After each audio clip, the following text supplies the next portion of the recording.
নমস্কার আমার প্রিয় বন্ধুরা, আজকে আমি তোমাদের কাছে নিয়ে এসেছি বেলের শরবত। এই গ্রীষ্মকালে বেলের শরবত খেতে কিন্তু খুব ভালো লাগে, তাই আমি আজকে তোমাদের কাছে শেয়ার করে দেখাবো বেলের শরবত।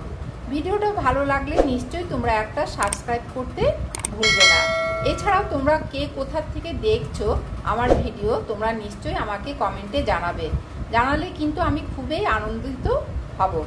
শুরু করছি আজকে রেসিপি বেলের শরবত। এখানে দুটো বেল আছে, এই দুটো বেলের আমি কিভাবে শরবত তৈরি করব তোমাদের কাছে এটাই শেয়ার করব। প্রথমে এই দুটো বেলকে আমি দু টুকরো করে নেব। দুটো বেলকে দু টুকরো করে ভেতর থেকে এর শাঁসটা নিয়ে নেব।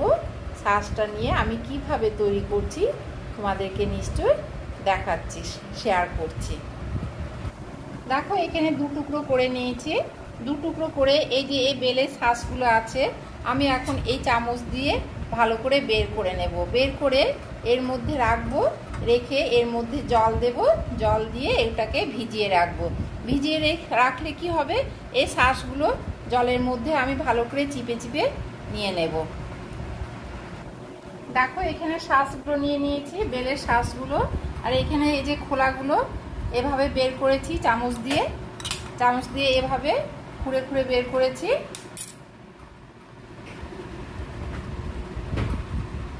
এরপরে এখানে জল দিয়ে দেব।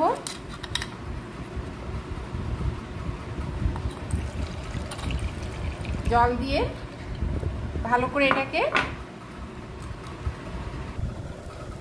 এরপরে এইভাবে ভালো করে মেখে নেব। এই শাঁসগুলো এই জলের সাহায্যে বের হয়ে যাবে। দেখো পুরোটাই আমি শাঁসগুলো বের করে নিয়েছি। এরপরে এই যে এখানে ছিবড়েগুলো আছে, ছিবড়েগুলো বের করে নিচ্ছি।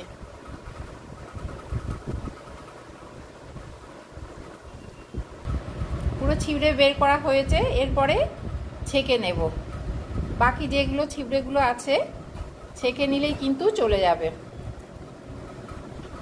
এরপরে এটা ছেঁকে নিচ্ছি, ছাঁকনি দিয়ে ছেঁকে নেব।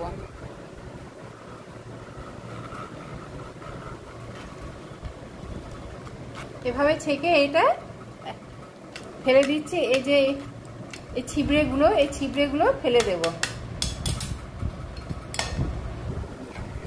পুরোটা ছেঁকে নিয়েছি। দেখো এভাবে পাল্পটা তৈরি হয়ে যাবে। এরপরে এর সঙ্গে আমি 1 চামচ চিনি দিয়ে দিচ্ছি। বড় চামচে 1 চামচ, মানে এটা হাফ চামচ হয়ে গেছে, পুরো 1 চামচ চিনি দিয়ে দিলাম। চিনি দিয়ে ভালো করে চিনিটা গুলে নিচ্ছি। এখানে আমার টক দই আছে, ঘরে পাতা টক দই। টক দই কিন্তু আমি ঠান্ডা টক দই ফ্রিজ থেকে বের করে আনলাম।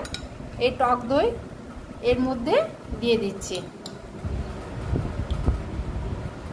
3-4 চামচ, বড় চামচে 3-4 চামচ টক দই দিয়ে দিলাম। দিয়ে ভালো করে আবার এটাকে পাল্পটাকে ভালো করে এভাবে ঘেটে নিচ্ছি। এরপরে এই যে দইটা আমার ঘেটে দিয়েছি, ঘেটে নিয়ে এরপরে এখানে গ্লাসের মধ্যে 3টে গ্লাসে এটা দিয়ে রেখে দেব।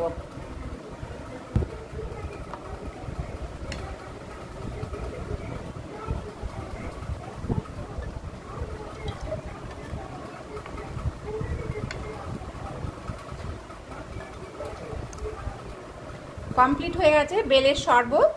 তোমরা যদি এটা ঠান্ডা ঠান্ডা খেতে চাও তবে ফ্রিজে 1 ঘন্টার মতন রেখে দিলে খেতে কিন্তু খুব ভালো লাগবে ঠান্ডায়। এছাড়াও যদি এখনই খাওয়া যায় এটাও খেতে কিন্তু ভালো লাগবে। ভিডিওটা কেমন লেগেছে তোমাদের কাছে তোমরা নিশ্চয়ই আমাকে কমেন্টে জানাবে। ভালো লাগলে নিশ্চয়ই তোমরা একটা সাবস্ক্রাইব করতে ভুলবে না। পাশে যে বেল আইকন আছে সেটা প্রেস করলে তোমরা আমার অন্যান্য রেসিপিগুলো দেখতে পেয়ে যাবে। আজকে এই পর্যন্ত, পরের রেসিপি নিয়ে আবার তোমাদের কাছে ফিরে আসবো। তোমরা ভালো থেকো, সুস্থ থেকো। বাই।